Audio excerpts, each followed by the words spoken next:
Hi folks, tonight we journey far back to the age of heroes and gods, a time when men lived under the gaze of Olympus, when every choice, every battle was shaped as much by divine hands as by mortal ones.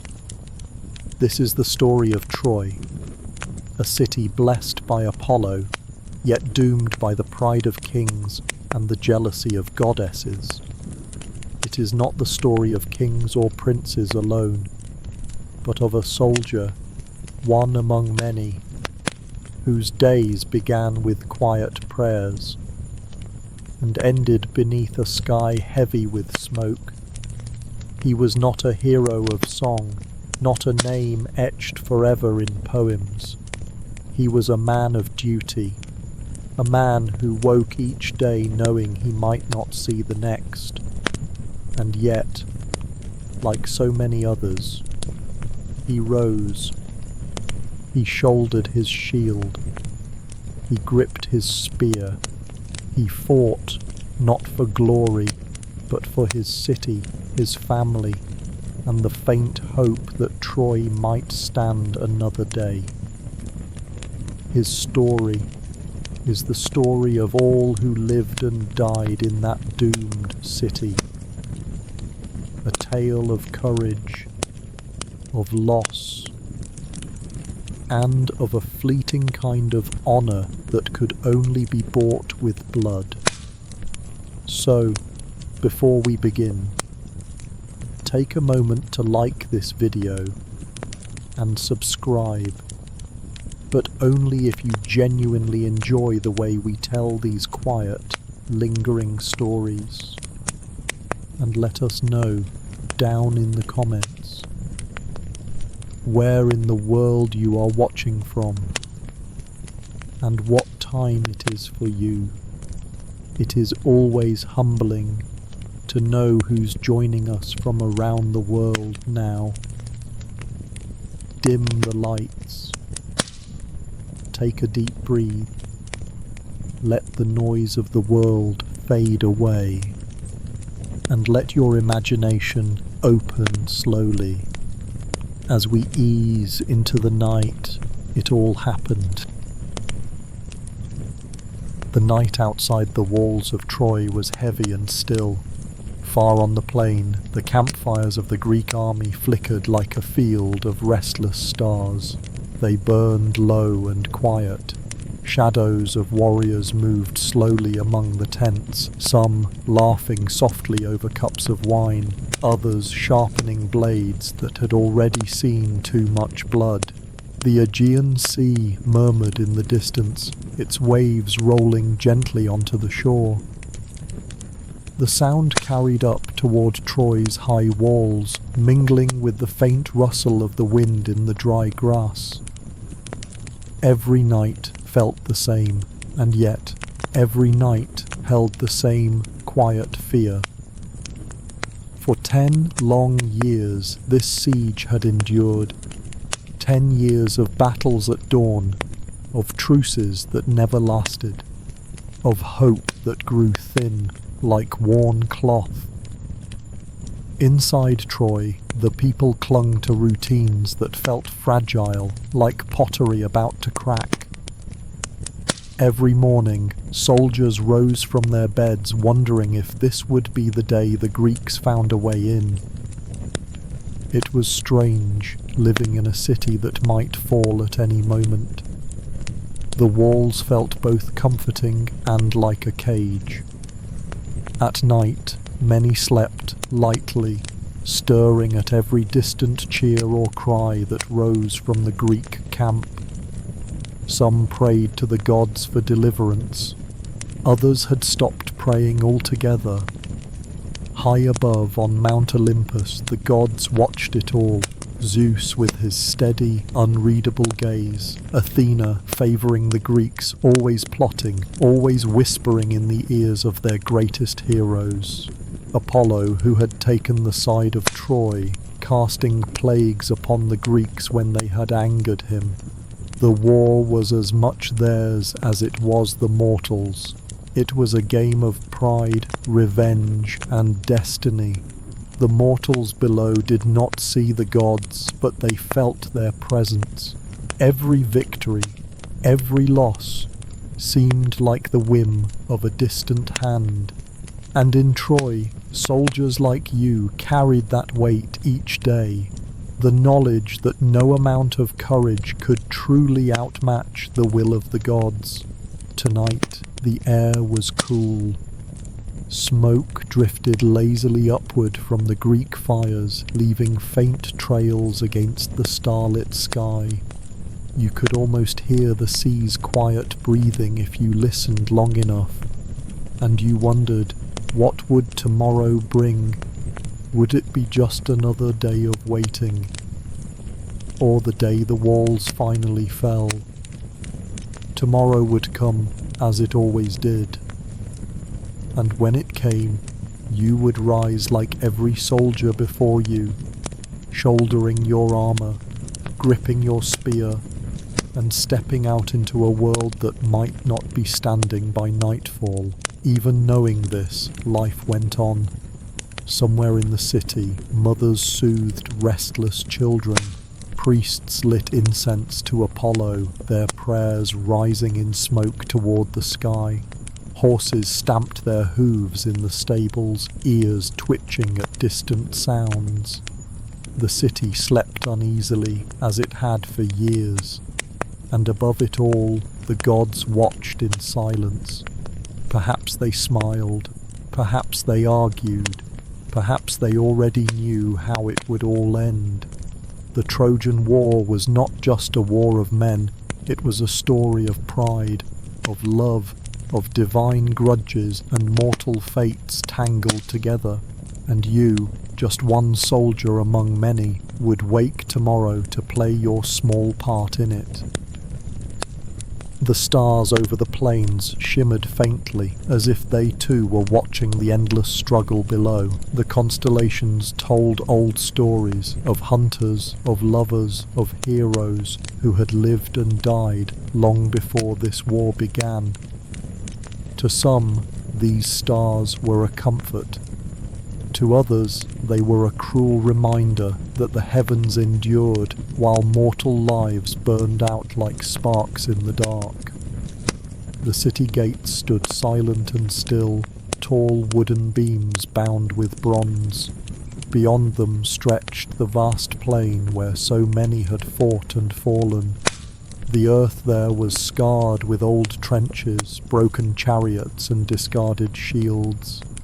Even in the dark, you could feel the weight of all the blood spilled on that ground. You lay awake on your straw pallet, hearing the faint sounds of the city at night, the soft crackle of torches in the street, the murmured voices of guards posted along the walls. Now and then a dog barked, its voice sharp against the stillness. Somewhere far below, waves broke gently on the shore, steady and eternal. The thought came to you, as it did most nights, that the war was not truly between men. Paris had stolen Helen, yes, but only because Aphrodite had promised her to him. Hera and Athena had despised Paris for that choice. They had despised Troy. And so, from that single moment of divine vanity, the fates of thousands had been sealed. Perhaps that was why sleep came slowly. You wondered whether the gods found joy in this war. Did they laugh as mortals fought and died for their pride? Did they care for the grief of mothers, or the tears of fathers burying their sons? Some nights you felt anger, other nights only resignation, because to be mortal was to live as a pawn on a divine board. No one escaped the will of the gods, and yet every morning you still rose, every morning you still fought. There was an odd kind of peace in that, not hope exactly, but the quiet strength of knowing that courage meant acting even when victory was impossible. The city itself seemed to share that strength. Troy was not just walls and gates, It was the people, the farmers, the merchants, the artisans, the priests, who woke each day to a life that might end tomorrow. Even as the Greeks camped outside their gates, they cooked meals, repaired homes, told stories to their children, and sang songs in the firelight. The Trojan people were proud of their king, Priam, wise and just even in his old age, proud of Hector, their greatest warrior, who fought not for glory but for his city and family, proud even of Paris, despite the war his choices had brought, because he was still a prince of Troy. Their pride was what kept the city alive, even after 10 long years.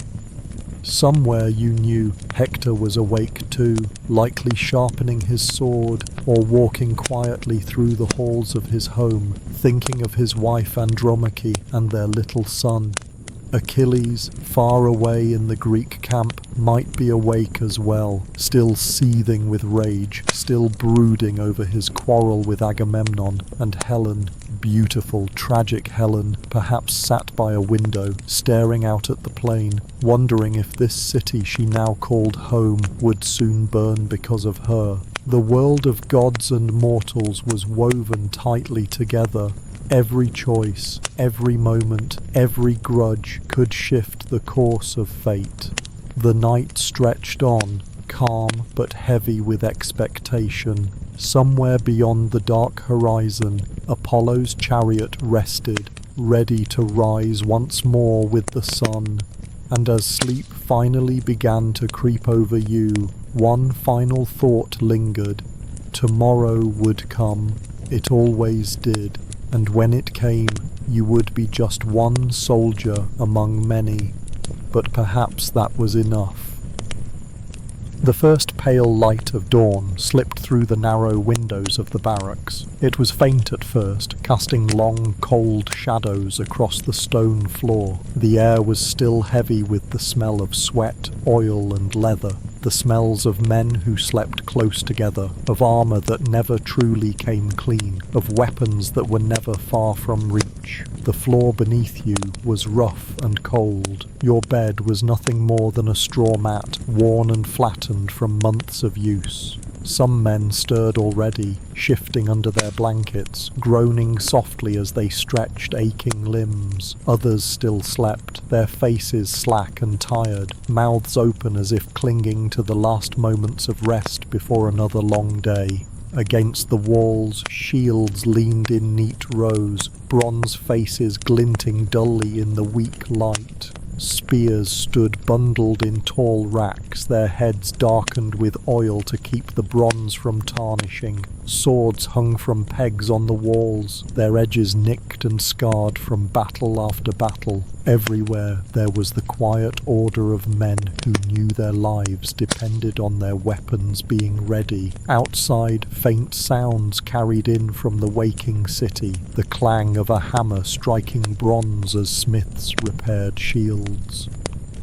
The soft lowing of oxen as farmers prepared to leave for the fields outside the walls, hoping the Greeks would not attack that day. The distant calls of women fetching water from the wells. One man near the doorway knelt, his head bowed low. He whispered a prayer to Apollo, god of archery and plague, protector of Troy. His voice was barely audible, but you could feel the weight of his words. Pleas for safety, for strength, for another day of life. Slowly, you pushed yourself upright. Your joints ached as they always did. The cool morning air bit at your skin, carrying the smell of oiled leather from the armor racks. Nearby, a soldier sat hunched over a grindstone, dragging the edge of his sword against it with steady, careful strokes. The sound of metal on stone was harsh but rhythmic, almost soothing in its familiarity. This was how every day began, the same rituals repeated again and again, as if routine could keep fear at bay. Armor was checked, straps pulled tight, shields inspected for cracks. Even the smallest flaw could mean death on the battlefield. Breakfast was simple and plain. Barley bread, hard but filling, dipped in olive oil. Figs, sweet and soft, passed around from a small wicker basket. A few men chewed slowly, talking little, their minds already on the day ahead. Life in Troy had always been this way for soldiers, even before the war, but for farmers, artisans and traders, the city was once full of colour and noise. Markets had bustled with vendors selling wine and honey. Children had run through the streets, their laughter bright and carefree. Priests had led processions to the great temple of Apollo, where offerings of cattle and incense were made. The war had changed much, but some things endured.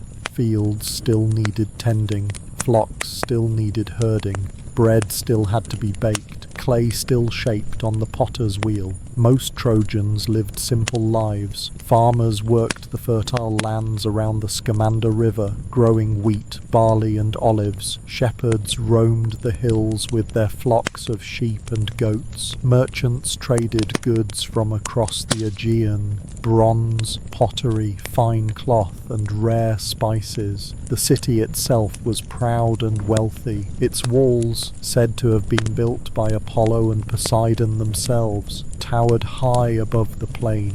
Inside, streets wound between stone houses roofed with thatch or clay tiles. Wealthier families had courtyards with fig trees and fountains, while the poor lived in smaller, crowded homes. Religion was everywhere. Temples stood at the heart of the city, where priests and priestesses offered prayers to the gods. Apollo was especially revered, but sacrifices were made also to Zeus, to Athena, despite her favouring the Greeks, and to Artemis, who watched over women and childbirth. The social order was clear. Priam and his sons ruled, but noble families held power as well, owning land and leading men in battle. Farmers and craftsmen formed the heart of the city, while slaves and captives laboured in households and workshops. Even in war, life followed this structure, as if holding to tradition could keep chaos at bay. Back in the barracks, the morning grew a little brighter. A soldier hummed quietly to himself as he laced his sandals. Another polished his helmet with a scrap of cloth until it shone faintly in the light. For a moment it almost felt peaceful, as if this day might be like any other, but everyone knew it would not be. Each man in the room understood that by nightfall some of them might not return. Still, they prepared, because this was what it meant to be a soldier of Troy.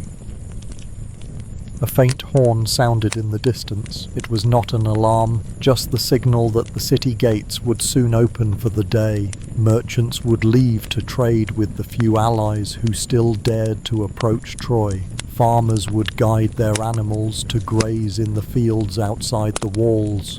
Life could not stop completely, even with the Greek army waiting just beyond the horizon. The men around you moved with quiet purpose. One soldier carefully tied a strip of red-dyed cloth around his right arm, a token from his wife. Another placed a small bronze amulet around his neck, engraved with the image of a lion, hoping for courage in battle. Little acts of faith, reminders that they were more than soldiers, that they had families and homes worth fighting for. A young boy entered carrying a clay jug of water. He filled the soldiers' bowls so they could wash their faces and hands. The water was cold, startling you fully awake as you splashed it over your skin. The smell of leather, metal, and damp stone filled the air. A soldier nearby rubbed oil onto his cuirass, the scent sharp and earthy. One man began muttering a hymn to Apollo, another joined him softly. Soon half the room was chanting together, low and steady, voices rising in unison. They prayed for protection, for victory, and for the safety of their families. The words were old, passed down for generations. You felt their weight. How many men before you had prayed these same words before marching to war? Outside, the streets of Troy were beginning to stir. Women carried baskets of bread to the markets. Children, still half asleep, clung to their mothers' skirts as they walked. The smell of baking barley loaves and roasting meat drifted through the cool morning air. Troy's markets were still full despite the siege. Merchants from the countryside risked the journey to bring olives, figs, wine and cheese into the city. Artisans displayed pottery painted with scenes of gods and heroes. Metal workers hammered bronze into weapons and armor, their hammers ringing like distant bells.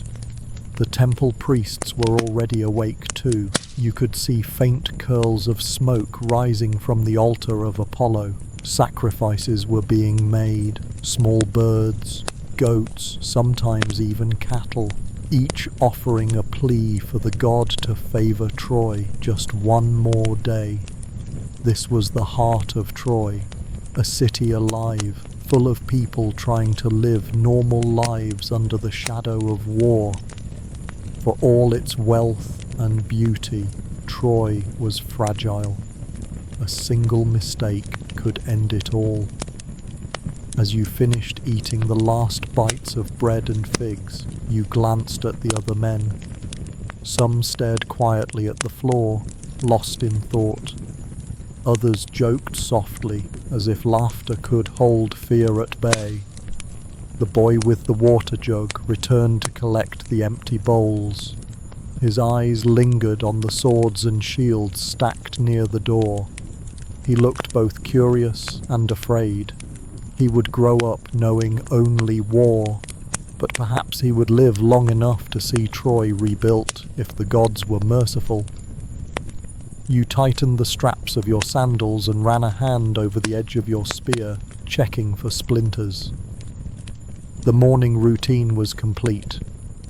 Soon you would march through the city streets, past the merchants, the farmers, and the mothers holding their children close. They would watch you as you passed, eyes full of both pride and quiet fear, because every soldier who walked out of Troy's gates knew the truth, that the gods might already have chosen who would live and who would not. The barracks door opened, and the morning light spilled inside. It was brighter now, warm against the cold stone walls. One by one, the soldiers stepped out, their sandals crunching softly against the packed earth. The city was awake. The streets of Troy wound like narrow rivers between the tall stone houses. Balconies hung above, draped with linen drying in the breeze. Women sat on stoops weaving, their hands moving quickly over wooden looms. The sound of spinning wheels mixed with the chatter of voices calling out greetings to neighbours. Children ran barefoot through the alleys, chasing each other with sticks, laughing as if there was no war at all. Their laughter rose like birdsong above the steady hum of the city. A small dog barked and gave chase, its tail wagging furiously as it darted after them. The smell of baking bread drifted from the baker's shop. Sweet honey and spiced wine perfumed the air near the market stalls. Merchants called out their wares, figs, olives, jugs of oil, and fine bolts of cloth dyed in deep reds and blues. A potter displayed rows of freshly painted vases, their surfaces alive with images of gods, heroes, and great battles of old. Despite the siege, life moved forward. The people of Troy refused to surrender to fear. They worked, traded, and sang as they had always done. though every glance toward the distant plain reminded them of the war. The road curved upward toward the highest part of the city. Here stood the palace of Priam, towering and proud above all else. Its white stone walls glimmered faintly in the sunlight, and bronze gates guarded the entrance. Two great statues of lions flanked the doorway, their jaws open in silent challenge. Inside the palace, the halls were wide and echoing, with polished floors that reflected the light of countless oil lamps. Tapestries hung from the walls, depicting scenes of Troy's founding, of victories in distant lands, of gods blessing the city in ages past. Servants moved quietly along the corridors, carrying baskets of bread and amphorae of wine for the royal family. Guards in gleaming bronze stood watch at every door, their spears upright, eyes sharp and alert. This was the heart of Troy's power. Here King Priam ruled, a man of wisdom and deep sorrow. He was old now, his beard long and white, but his voice was steady. Even as war raged outside the gates, he remained calm and steadfast, the anchor of a city on the edge of ruin. At his side was Queen Hecuba, a woman of great strength and fierce dignity. She had borne many children, noble sons and daughters who had all played their parts in Troy's fate. Hector was Priam's greatest pride. Strong, noble and fearless, he fought not for glory, but for his family and city. He was the shield of Troy, the man every soldier looked to for courage. Stories of his battles filled the hearts of his people with hope, even as the war dragged on. Paris, in contrast, was both loved and hated. It was he who had taken Helen from Menelaus, sparking the Greeks' wrath. Many blamed him for the war, yet he was still a prince of Troy. He was handsome, charming, and skilled with a bow, but his choices had set the world aflame. Helen herself, once the queen of Sparta, now lived within these walls. Her beauty was said to rival that of the goddesses. Some called her a victim of the gods' schemes. Others whispered that she had willingly left her old life behind. Either way, she was a constant reminder of the cost of desire and pride. There were other sons too, Deiphobus, Politus, Troilus, and daughters like Cassandra, cursed to see the future but never be believed. The royal family was as much a web of fate as the war itself.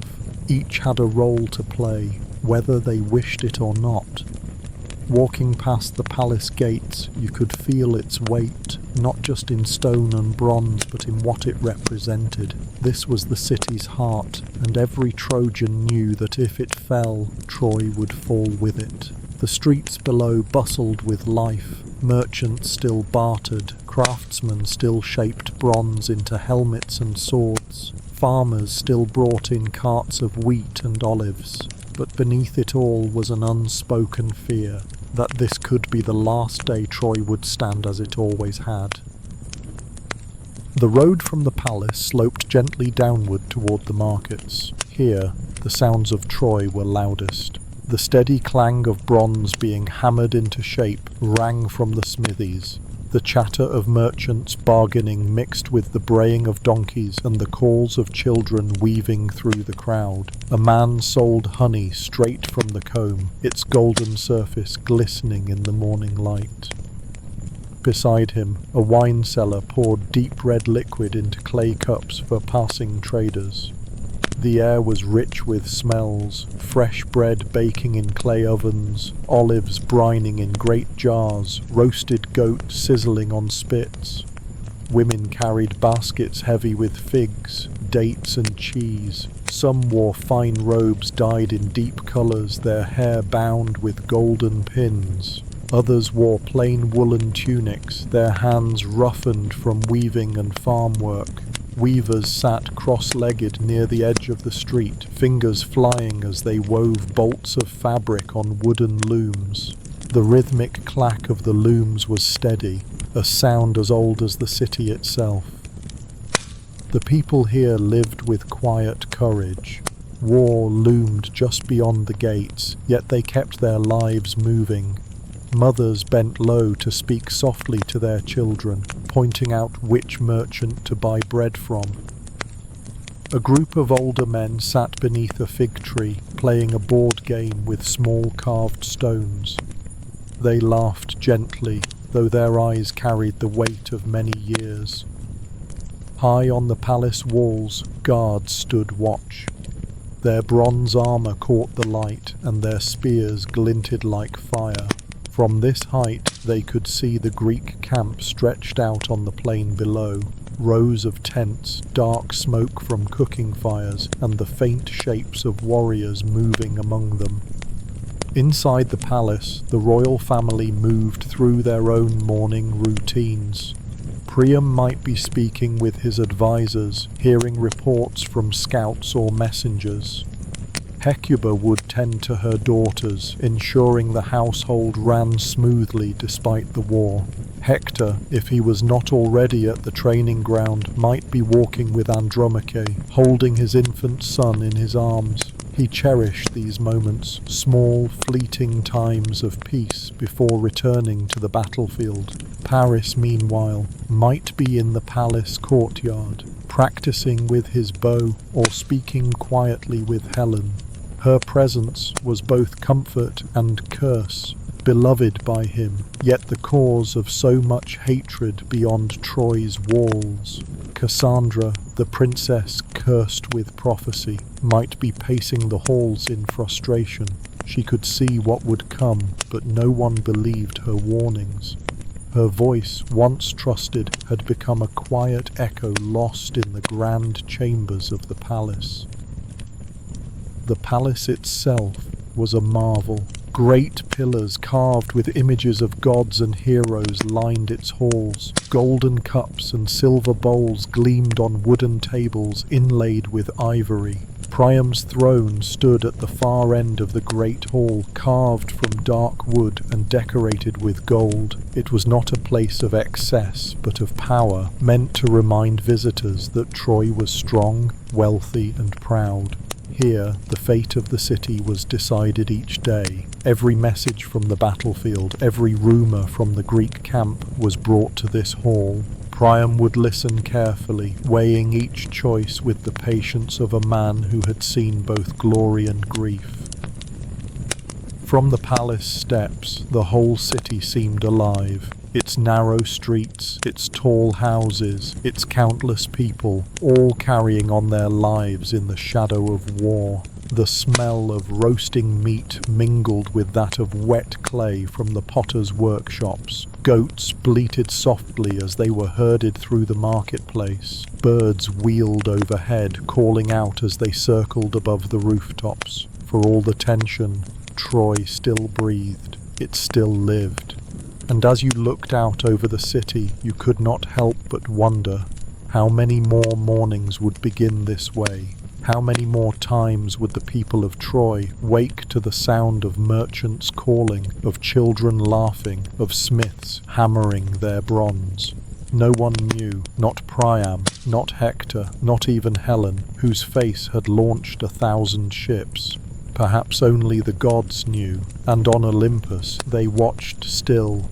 Zeus with his heavy gaze, Athena planning the downfall of this city she despised, Apollo who favoured Troy yet could not alter its final fate. The marketplace slowly gave way to the wider training grounds near the city's gates. Here, soldiers gathered in groups, preparing for another day of battle or patrol. The ground was dry and packed hard by countless footsteps. The morning sun glinted off rows of bronze weapons stacked neatly along the walls. Men sat cross-legged in the dust, polishing helmets with scraps of cloth. Others ran whetstones along the edges of their swords, the metal scraping with a steady, sharp rhythm. The air was thick with the scent of oil and leather mixed with the faint tang of metal.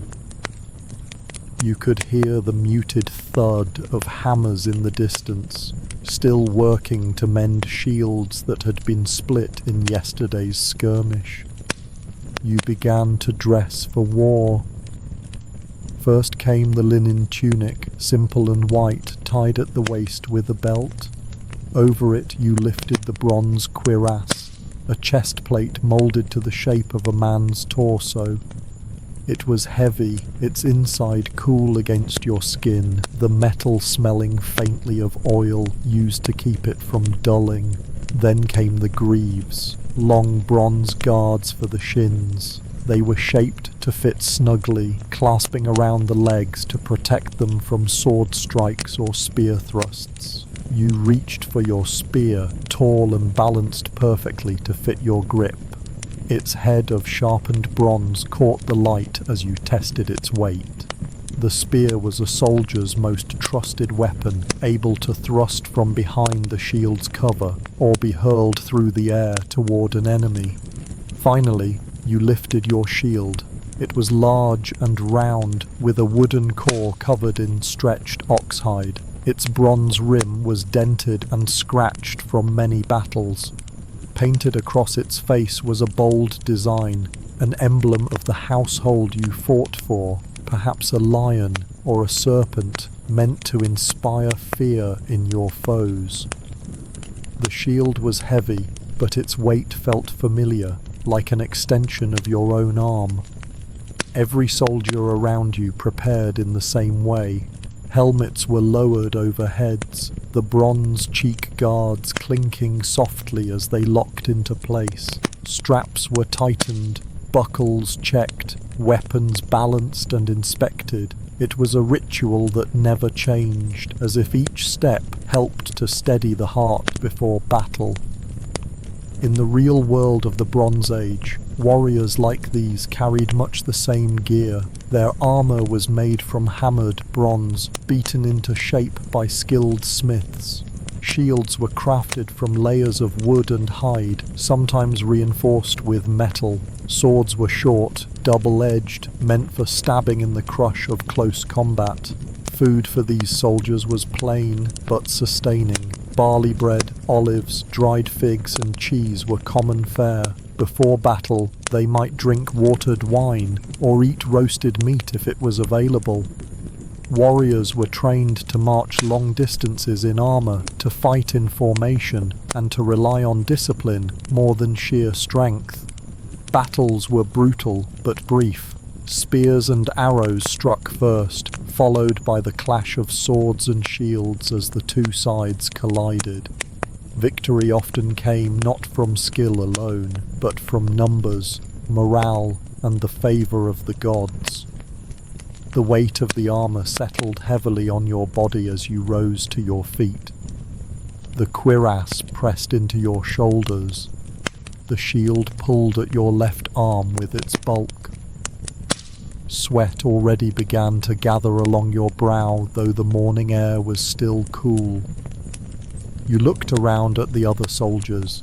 Some smiled grimly at one another. Others stood silent, staring out toward the distant plain where the Greeks waited. The sounds of sharpening blades grew louder. Metal scraped against stone again and again, the steady rhythm like the beat of a slow drum.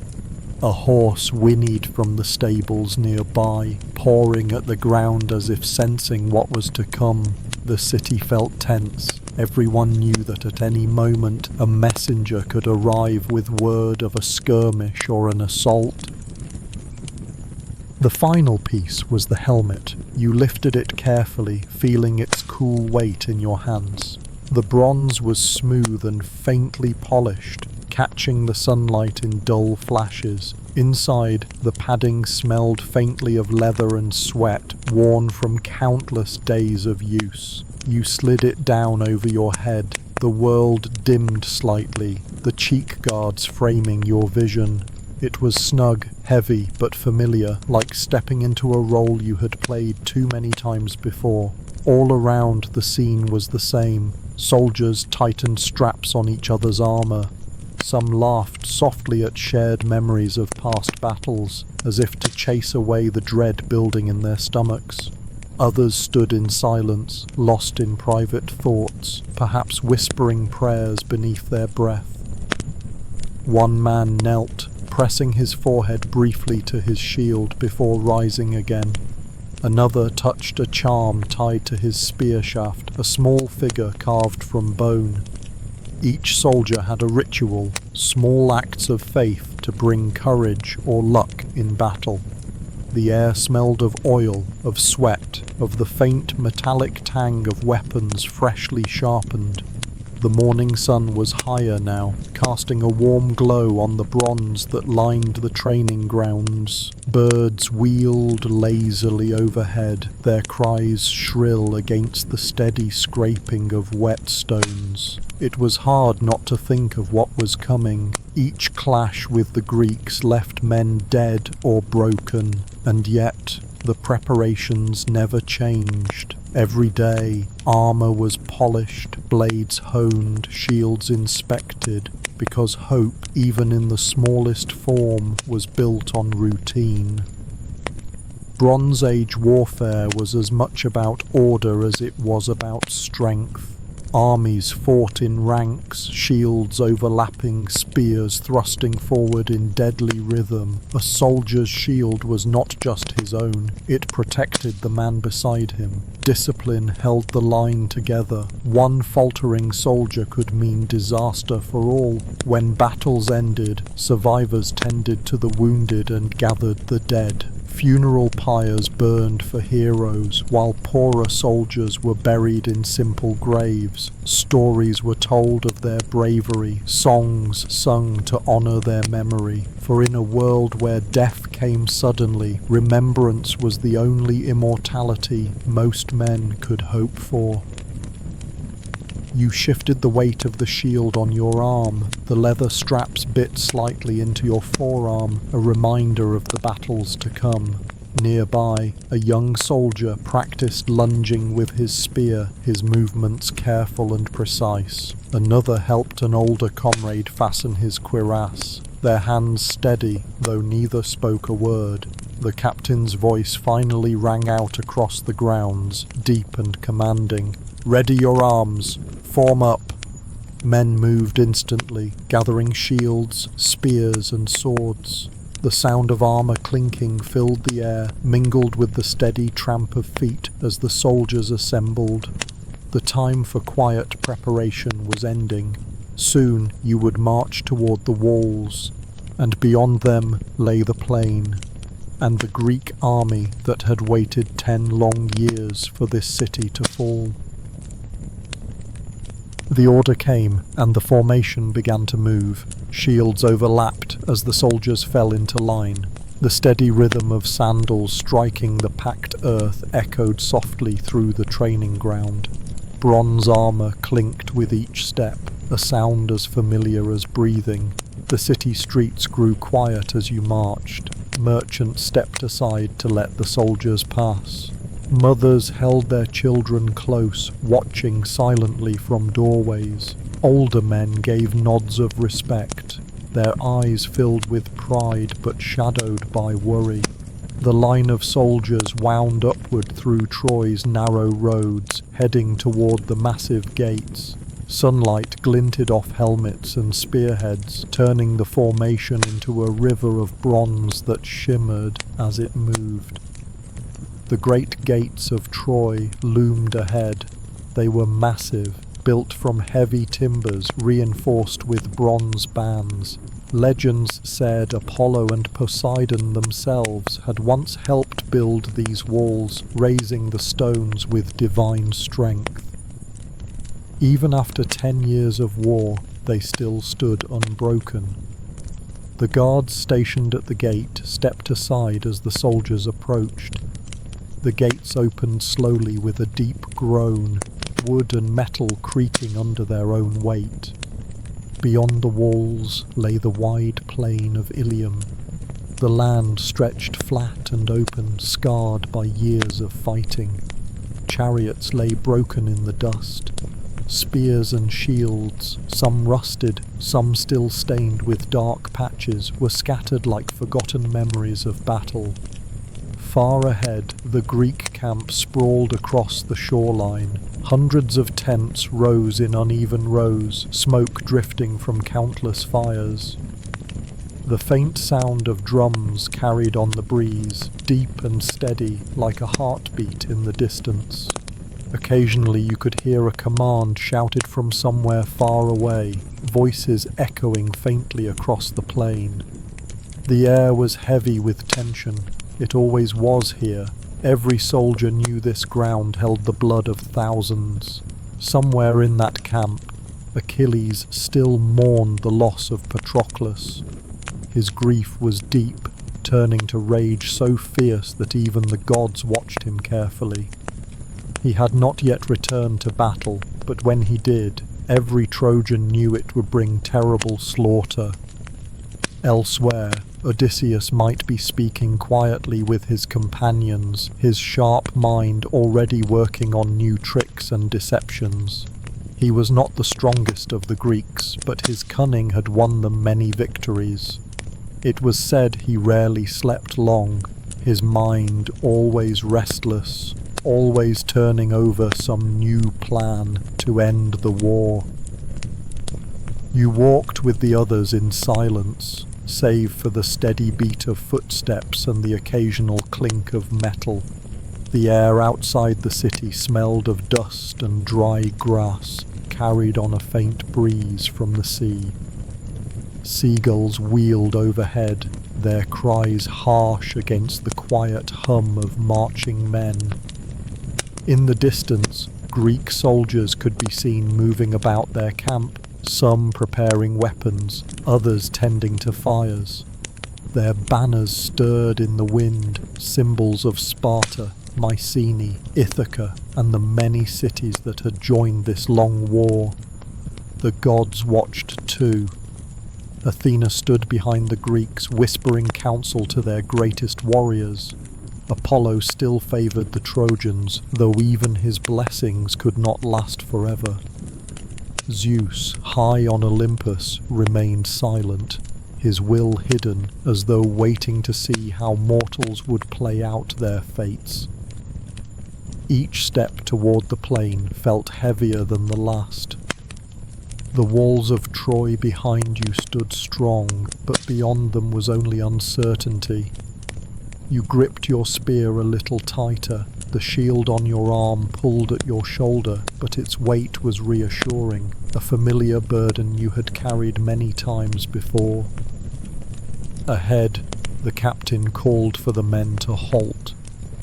The formation stopped, shields braced against the ground, spears upright. Scouts would soon report on the Greeks' movements.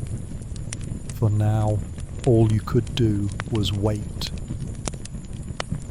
The soldiers stood in silence, eyes fixed on the Greek camp in the distance. The morning sun climbed higher, glinting off the tips of spears and the bronze rims of shields. A faint breeze stirred, carrying with it the mingled scents of sea salt and smoke from distant fires. The sound of drums from the Greek lines grew clearer, slow, deliberate beats that seemed to echo against the plain. Occasionally, you could hear the bark of commands, sharp voices carried by the wind. Even without seeing them closely, you could sense the tension building in the enemy ranks.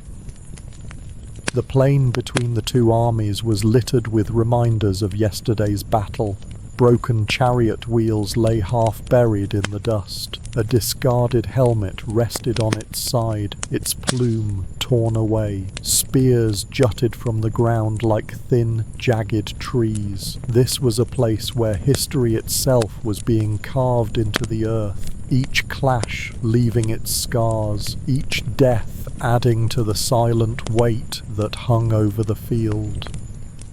You shifted your stance, feeling the weight of the armor pressing on your shoulders. Sweat trickled down your neck beneath the bronze cuirass. The shield pulled heavily on your arm, its rough leather strap digging into your forearm. Around you, the men adjusted their gear, checked their weapons one final time, and tightened the grips of their spears. Every soldier had the same thought, that today might be their last day, but no one said it aloud. Somewhere in the Greek camp, Agamemnon, their high king, was already preparing for battle. He was a man of power and ambition, driven by pride as much as by the desire for victory.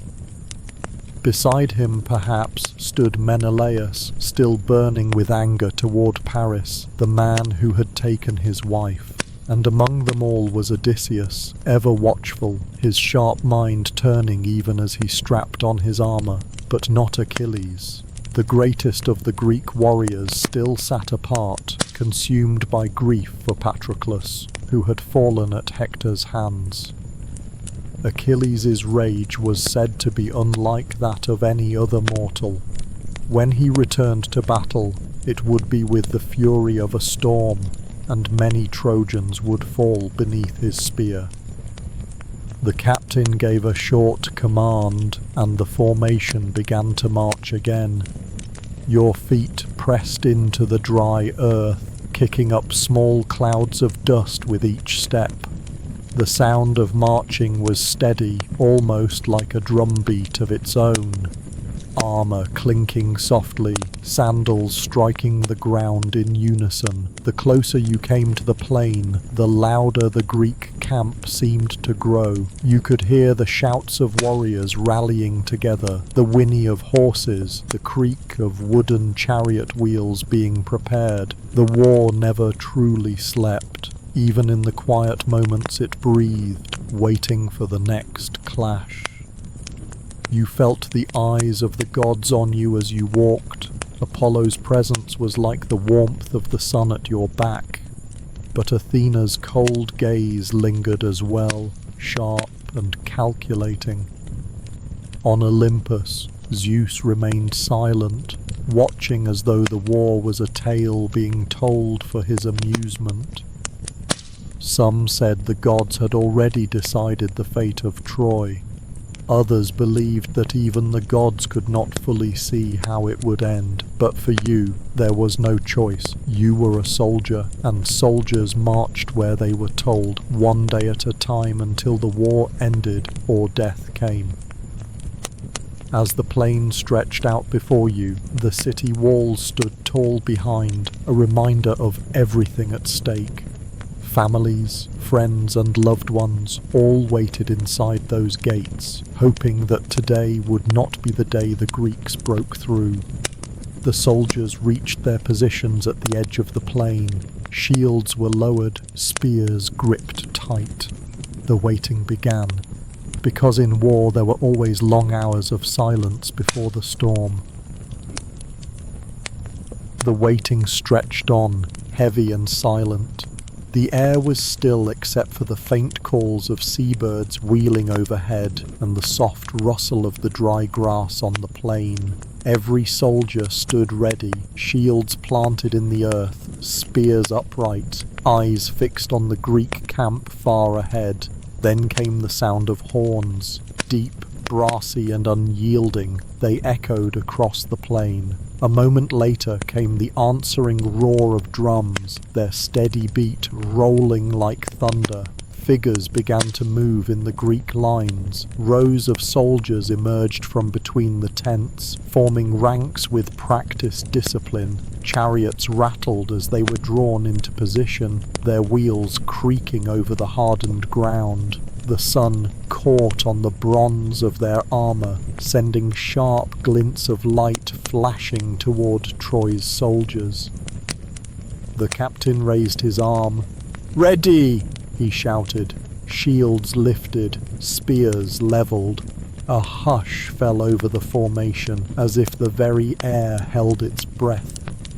Then came the first flight of arrows. Dark shapes rose high against the pale sky, arching downward in a deadly rain. Shields tilted upward. The arrows struck with hollow thuds, embedding into wood and leather. The Greek war cry followed, loud and terrible. A roar of voices surged from their ranks as they began to advance. Dust rose in thick clouds beneath their feet as the two armies closed the distance. The ground shook faintly under the pounding of countless sandals and the rattle of chariot wheels. The air filled with the sharp clang of bronze striking bronze as shields knocked together and spears deflected one another. The first lines clashed. Shields slammed forward, spears thrust in rapid rhythm. The sounds of battle came fast, grunts of effort, cries of pain, the ringing clash of weapons. Yet even in this chaos, there was order. Men fought shoulder to shoulder, protecting not only themselves but the comrades beside them. Every strike, every block, every movement was done with purpose. Hector was there, the pride of Troy, standing tall above the ranks, his bronze armor gleaming, his face calm and resolute. He moved through the lines, calling out commands, urging his men forward. His presence was steady, a beacon of courage for those around him. He fought with skill and precision, his spear flashing in the sunlight as it struck true.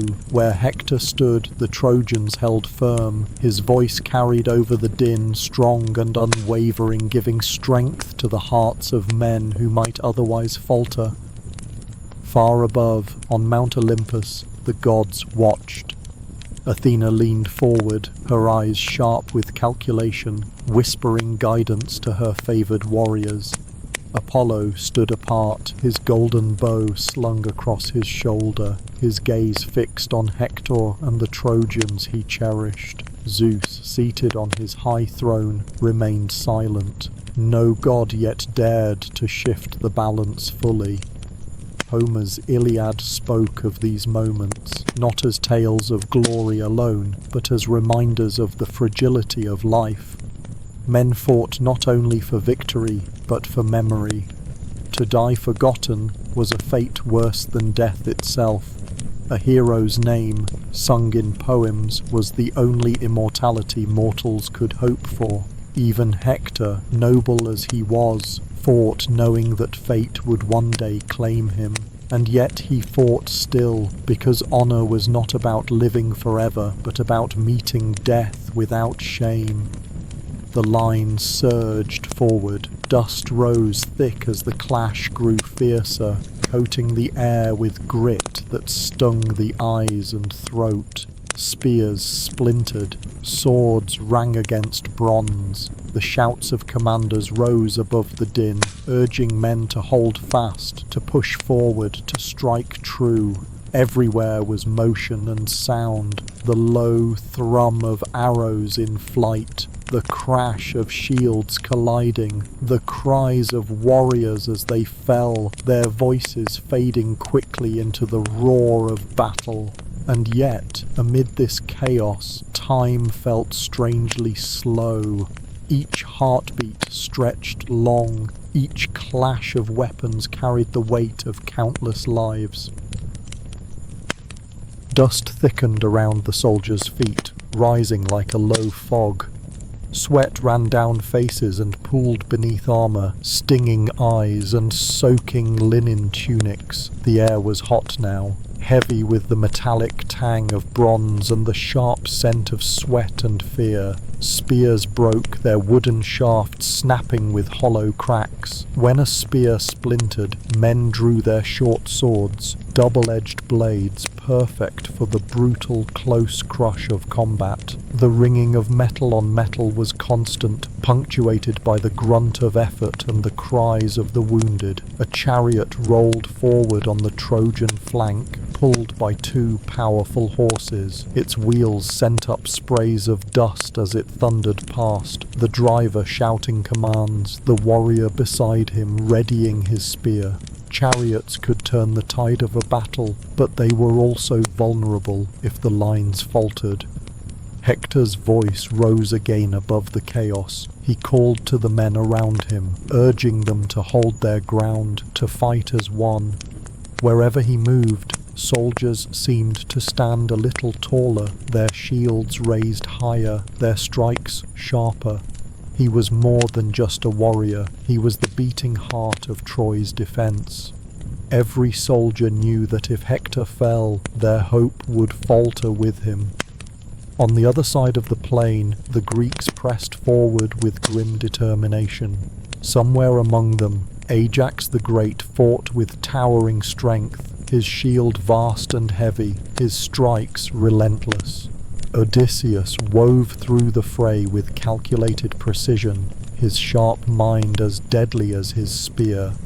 Achilles, however, was still absent. His rage simmered far from the battlefield, his grief for Patroclus twisting into a storm that had yet to break.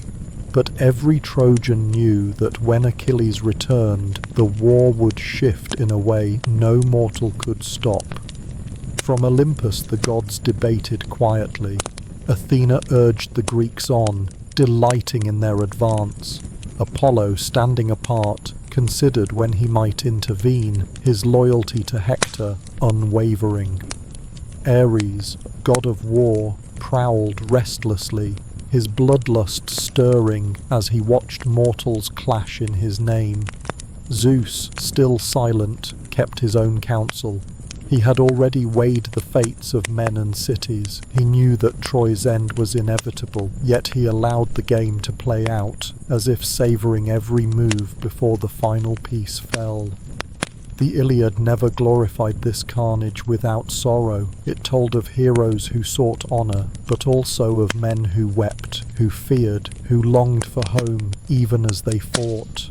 To the Greeks and Trojans alike, the battlefield was both the stage for immortality and the place where youth and strength were consumed like offerings to the gods.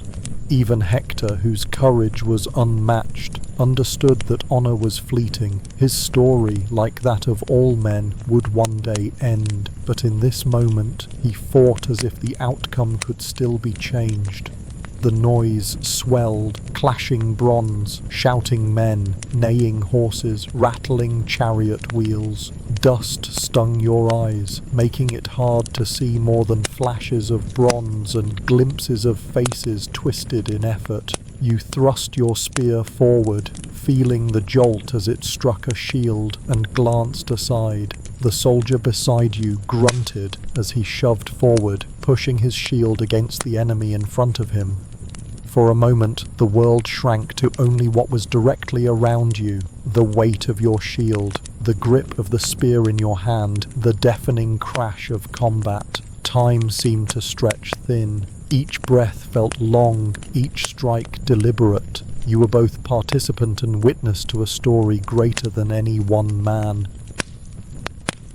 The battle raged on, neither side giving way. The plain shook with the pounding of feet, the crash of shields, and the grinding sound of chariots rolling through the dust. Men shouted the names of their comrades, calling for aid, calling for courage, calling for the gods to notice them. Above, the sun burned hot and merciless. Its light reflected off bronze armour in sharp, blinding flashes, as if the very battlefield were on fire. A spear flew past, its bronze head spinning before it struck the ground with a dull thud. Another soldier nearby cried out as an arrow buried itself in his shield, but still the lines held, row upon row of shields locked tight, spears thrusting forward in a deadly rhythm. Hector moved through the ranks like a steady flame. His voice was firm, never panicked, as he called out orders. He urged men to hold their ground, to stand fast, to remember that Troy itself was behind them, its people, its children, its future. For a moment, you caught sight of him in the dust. His spear flashed, striking true. His shield absorbed a blow that would have felled another man. Where Hector stood, the Trojan line did not falter. Across the field, Ajax loomed above the Greek ranks, his immense frame unyielding as he struck down foe after foe. Odysseus moved with cold precision, always where he was most needed, his mind as deadly as his blade. Agamemnon watched from the rear, shouting commands to his captains, rallying the men with the authority of a king who believed the war was his to win. But still Achilles did not come. Far from the battlefield he sat in bitter silence, grief and rage twisting together in his heart. His armor, once bright, remained untouched, waiting for the day when his fury would return to the field and consume all in its path.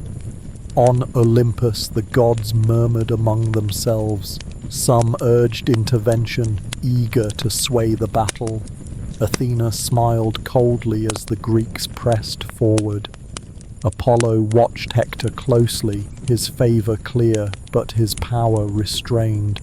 Zeus alone sat, unmoving, his gaze heavy and unreadable. He knew that this was only another step toward the inevitable fall of Troy. The Iliad called these moments the essence of heroism and tragedy intertwined. Men fought for glory, for family, for their city, knowing their lives could end in a heartbeat. Every strike, every breath carried the unspoken fear of being forgotten, of dying unnamed on a battlefield where even the gods played games with mortal lives. Yet this was what it meant to be heroic, not to avoid death, but to meet it without shame. Hector embodied that truth more than any man alive. The clash of bronze grew louder still.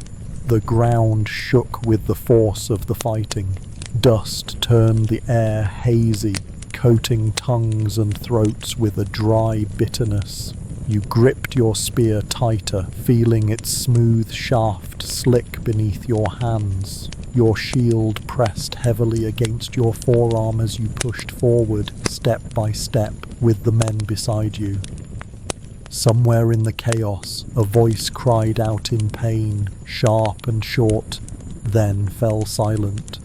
But there was no time to look, no time to grieve, only to fight, to survive, to keep moving forward. Because this was the way of war, and this was the way stories like these were written, one clash at a time, one life at a time, until the gods decided the ending. The clash on the plain raged on, but the battle was never only between mortals. High above, the gods moved unseen, their presence woven into every strike, every cry, every heartbeat of war. Apollo watched closely from afar, his golden bow resting in his hand. His eyes followed Hector, the warrior he favoured above all others. When an enemy spear flew toward Hector, it glanced aside, its aim subtly shifted by the god's unseen hand. The sun seemed to glint on Hector's armour just so, dazzling an opponent for a heartbeat too long. Athena stood on the opposite side of the field, her grey eyes cold and calculating. She whispered guidance to Greek warriors, steadying their hands, sharpening their strikes. Where she passed unseen, shields felt lighter, swords swifter. The Greeks felt her presence as courage that rose sudden and fierce in their hearts. Paris was there as well, standing apart from the crush of men. He carried his bow, loosing arrows from a distance with deadly precision. His skill with the bow was unmatched, his arrows striking through narrow gaps in armour, felling men who never saw the shot coming. But Paris was not like Hector. He preferred the safety of distance, the quiet of precision over the chaos of close battle. Some soldiers admired his deadly accuracy. Others muttered that the man who had begun this war should fight in its heart, not its edges. Paris's story was one of choices shaped by gods. Long ago, he had been abandoned as a child on Mount Ida after his mother, Hecuba, dreamed she would bear a son who would destroy Troy. He was found and raised by shepherds, unaware of his royal blood. Years later, he would be asked to judge a contest between Hera, Athena, and Aphrodite. Each goddess promised him a gift, power, wisdom, or love. Paris chose Aphrodite, who offered him the love of the most beautiful woman in the world. That woman was Helen, already married to Menelaus of Sparta. Paris took her away, and from that choice the seeds of war were sown. Somewhere beyond the Trojan lines, glimpses of Achilles appeared. Though he had not yet entered the battle, word spread quickly that he was preparing. Men spoke in hushed voices of the warrior's unmatched skill, of how even Hector would struggle to stand against him. Achilles' story, too, was bound to prophecy. As an infant, his mother Thetis had dipped him into the river Styx to make him invulnerable, but she held him by the heel, leaving that one small place untouched by the water. It would one day be his undoing. From childhood, Achilles was destined for greatness and for an early death. He could live a long, quiet life without glory, or die young, remembered forever as the greatest of heroes. He chose the latter, and the gods had smiled, for they loved men who burned brightly, even if briefly. And Hector, calm, noble Hector, was more than just Troy's greatest warrior. He was a husband, a father, a man of deep honor. At night, after battle, he would walk the quiet halls of his home, holding his infant son Astyanax in his arms. Andromache, his wife, had begged him more than once to stay within the city walls, to lead as a commander, but not as a fighter. But Hector knew his duty. He believed that if he abandoned the battlefield, Troy would fall all the faster. His courage was not born of recklessness, but of love for his family, for his city, for the people who depended on him.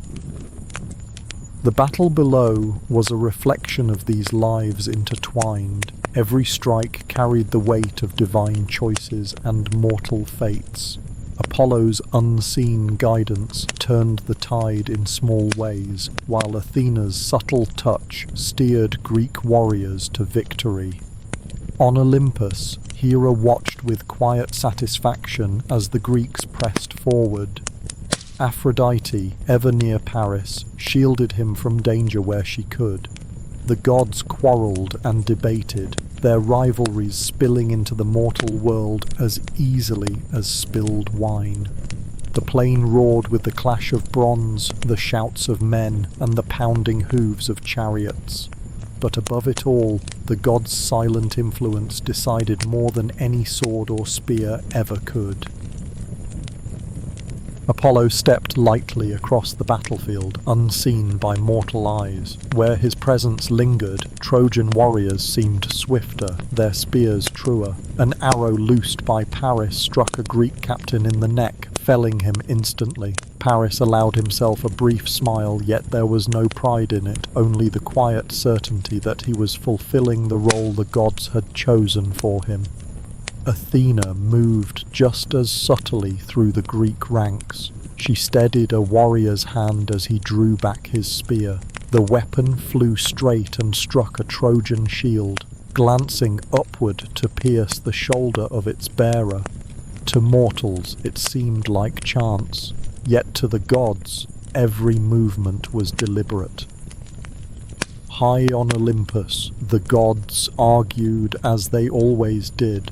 Hera spoke sharply to Zeus, urging him to favor the Greeks, reminding him of Paris's insult to her pride. Aphrodite defended Paris fiercely, her voice smooth and mocking as she taunted Hera for her bitterness. Zeus listened in silence, the scales of fate already balanced in his mind.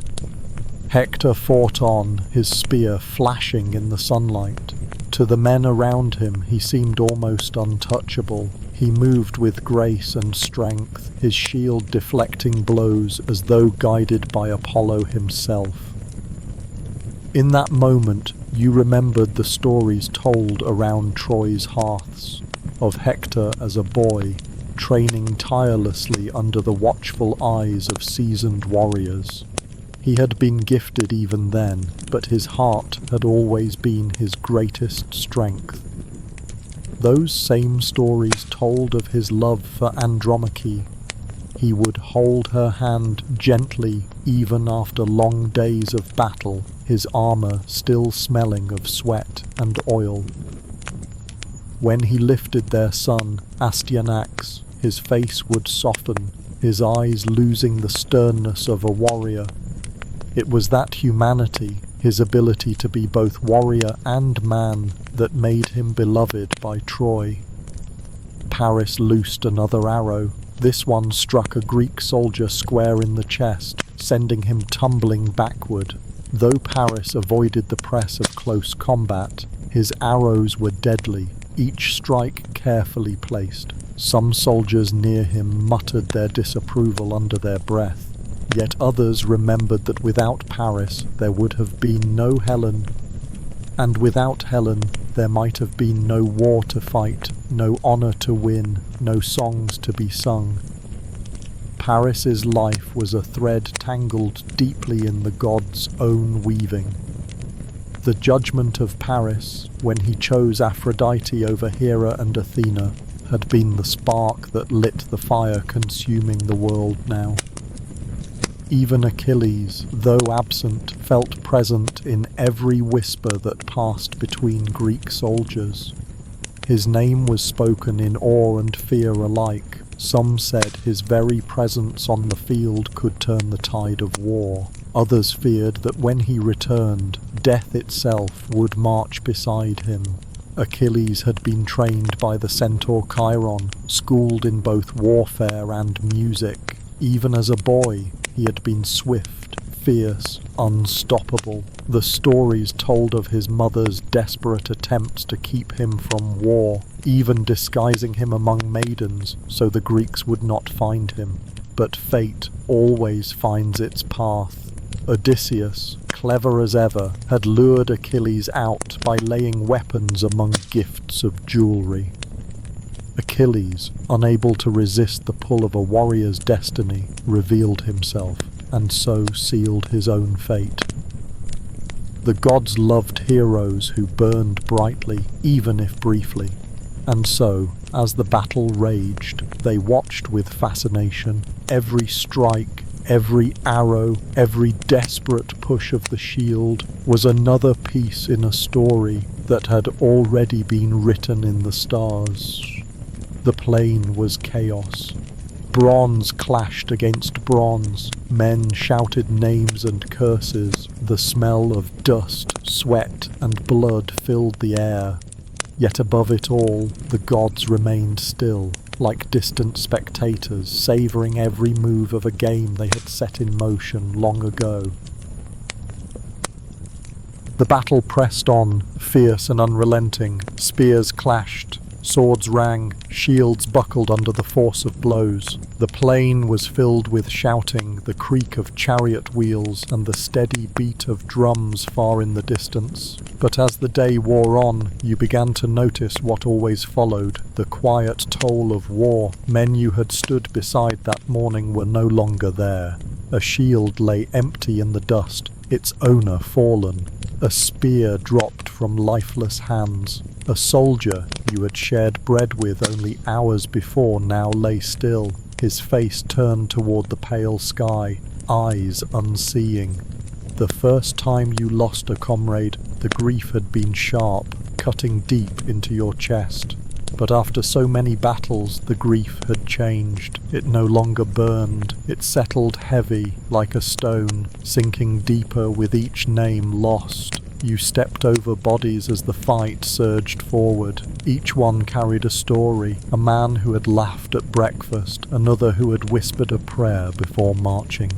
All of them now silent, their stories cut short. In moments like these, you could not help but wonder what came after. The Greeks believed the soul departed for the underworld when life ended. It was not a place of reward or punishment for most, just a shadowy realm ruled by Hades, where the dead wandered endlessly. Only a few might find Elysium, a place of peace and happiness reserved for great heroes and the blessed by the gods. But most would fade in the asphodel meadows, nameless shades with little memory of who they once were. This was why warriors sought glory. To die in battle was not enough. One had to be remembered.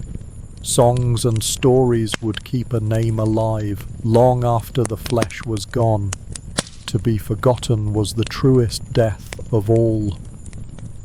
The Trojans, like the Greeks, honoured the dead with rites meant to ensure safe passage to the afterlife. Bodies were washed, anointed with oil, and laid upon pyres. Offerings of food and drink were made, and ashes gathered in urns. Sometimes horses or weapons were burned with the dead, gifts for the world beyond. Those who fell without proper rites risked wandering as restless spirits trapped between worlds. This was why soldiers fought so fiercely to reclaim the bodies of their fallen comrades, not just for honor, but to prevent their spirits from being lost forever. Hector knew these truths as well as any man. He fought not only to protect Troy, but to ensure that when his time came, his name would be sung for generations.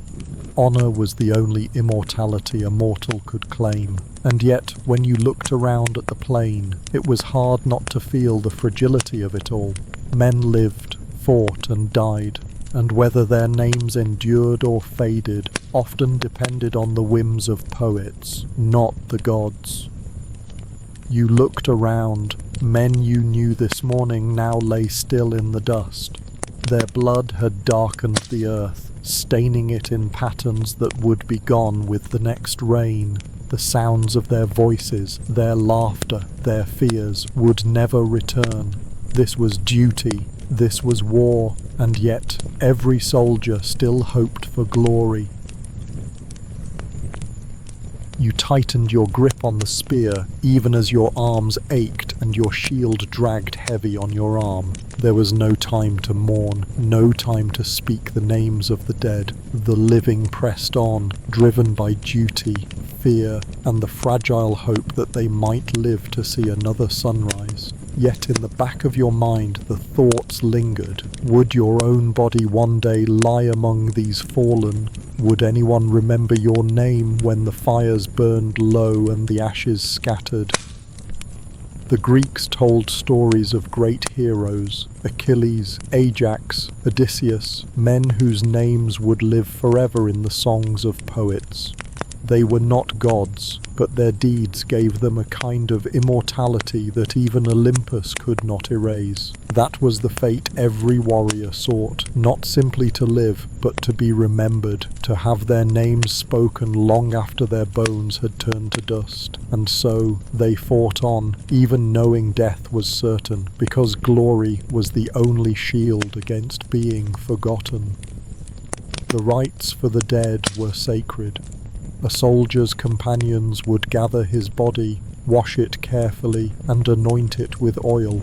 A pyre would be built, and offerings of food, drink, and prized possessions placed beside him. The fire would burn high into the night, smoke rising to the heavens as if carrying the soul upward. Later, the ashes would be gathered into an urn, sometimes buried beneath a mound of earth, sometimes kept by family. Songs might be sung, stories told of his courage and loyalty. For in those moments the dead lived again, briefly through memory. To die far from home, without burial, was the worst fate of all. A body left to rot on the battlefield risked being consumed by animals, the soul condemned to wander. This was why men risked everything to recover the bodies of friends. Hector fought as though every man around him mattered. He led from the front, never asking another to do what he would not. To those who followed him, he was more than a prince. He was proof that duty could still mean something, even in a world ruled by capricious gods. And yet, even Hector knew his end was written. Prophecies spoke of Achilles as his doom, and Hector did not doubt them. Still, he chose to fight. Because honor, to men like him, was not about victory. It was about meeting fate with unflinching courage. Around you, the clash of battle continued. The cries of the wounded rose and fell, carried on the wind. The metallic taste of fear clung to the back of your throat as you stepped forward again, shield raised. Somewhere behind you, a voice shouted a name, a comrade's name, over and over. The voice broke, becoming a raw sound of grief, but there was no time to turn back. The living fought on, while the dead grew silent, and as you pressed forward, the truth settled deeper in your chest. Glory and death were never far apart. The sun sank low over the plain, turning the dust-filled air to gold. The fighting slowed, not from mercy, but from exhaustion. The Greeks pulled back to their camp, their war cries fading as they retreated to tend their own dead and wounded. The Trojans, battered and weary, gathered what strength they had left and began the slow march back to the gates. Each step felt heavier than the last. The weight of armor dragged at your shoulders, and your shield seemed heavier now than it had that morning. The air was thick, with the smell of sweat, dust, and blood mingling in a way you had long since grown used to. Around you, men limped, some leaning on comrades for support. Others carried the bodies of friends, shields used as makeshift stretchers, faces hidden beneath cloaks. The gates of Troy stood open, waiting like silent guardians. As you crossed the threshold, the city walls seemed to close around you, their towering strength both comforting and suffocating. Inside the city, the mood was heavy. Mothers ran forward, scanning the faces of returning soldiers. Some cried out in relief, clasping husbands or sons in desperate embraces. Others sank to the ground in grief, seeing only empty spaces where loved ones should have been. Priests and healers stood ready in the streets. They took the wounded first, lifting them carefully onto litters and carrying them toward the temples where oil and herbs would be used to dress their wounds. Children clung to their mothers, eyes wide and silent. Even the youngest seemed to understand that war had once again taken its toll. As night fell, small fires were lit throughout the city. Some were for light, where families cooked simple meals of bread and olives for the returning soldiers. Others were funeral pyres, their flames rising into the dark sky as priests murmured prayers to guide souls to the underworld. From the courtyards of homes came the low, mournful songs of women. Their laments rose and fell like waves, voices carrying the grief of mothers, wives, and sisters. The sound was soft, but it cut deep, a sorrow older than any city or king. You sat on the ground, armor still on, too tired to remove it just yet. Your body ached, your hands trembled faintly as the memory of battle replayed in your mind. The clash of bronze, the cries of the dying, the faces of men who would not see another dawn. Nearby, soldiers tended to one another's wounds, cleaning cuts and binding injuries as best they could. Some spoke in low voices, sharing what little comfort they could. Others simply stared into the distance, silent and empty-eyed. The city around you felt alive and dead all at once, alive with the sounds of grief, of families reunited, of quiet prayers whispered to Apollo for another day of life. Dead in the way that war hollowed people out, leaving them tired in places deeper than flesh. Tomorrow you would fight again. There was no doubt. The Greeks would return and the gods would continue their games, and deep down every Trojan knew the truth. The city's fate was sealed. The walls might still stand, but not forever. The gods had already written Troy's ending in the stars. Yet still, you would rise at dawn, shoulder your shield, grip your spear, and march once more, because that was duty. That was what it meant to be a soldier of Troy. The days that followed blurred together. Each morning began the same, armour strapped on, shields lifted, spears grasped in tired hands. Each evening ended with the wounded carried home, the dead laid upon pyres, and families singing low laments beneath the darkening sky. Yet deep in every Trojan's heart the truth grew heavier. The city could not hold forever. Far across the plain, in the Greek camp, minds were at work.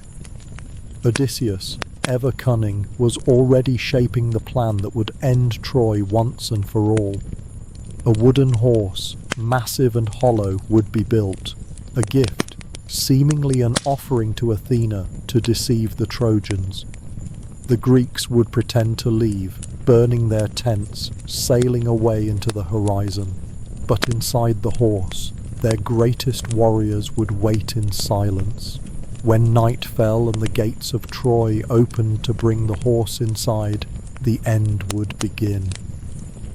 There were omens, warnings that went unheard. Cassandra, cursed always to speak true, yet never be believed, begged her people to destroy the horse. The priest Laocoon too cried out, warning of treachery, even hurling his spear at the horse's side. But the gods favoured deception that day. 2 serpents, sent by Athena, rose from the sea and struck Laocoon and his sons down before the horrified crowd. To the Trojans it seemed proof that the horse was sacred, so they dragged it inside their gates. That night, as the city slept, Greek ships silently returned under cover of darkness. The warriors hidden inside the horse emerged, opening Troy's gates to the waiting army. The streets that once rang with children's laughter and merchants' calls became rivers of fire and blood. Temples burned, homes collapsed. The cries of the dying rose high into the night, echoing off the once proud walls. Even Priam, the old and noble king, was struck down as he sought sanctuary at the altar of Zeus. Hector's son, Astyanax, was hurled from the walls, and Andromache was taken as a slave. Helen, the woman whose beauty had lit the spark of war, was returned to her husband Menelaus. Above, the gods turned away. Apollo's favour could no longer save the city. Athena's vengeance was complete. Even Zeus, who had watched silently for so long, offered no hand of mercy. The city that had stood proud for generations, built by gods and kings alike, was no more. And yet, in the centuries that followed, Troy lived on in another way, not in walls or gates or temples, but in memory. Hector's courage, Priam's wisdom, Paris's fateful choice, Achilles' terrible rage. Their stories became immortal, carried on the lips of poets, written in verses that outlived the cities of men. Glory was fleeting in life, but memory endured. It was the only immortality mortals could claim, and so the story of Troy, though born of grief and fire, became eternal, because in every age, in every place, people would remember the men and women who lived, loved, and died beneath those walls. And as long as they were remembered, Troy would never truly fall.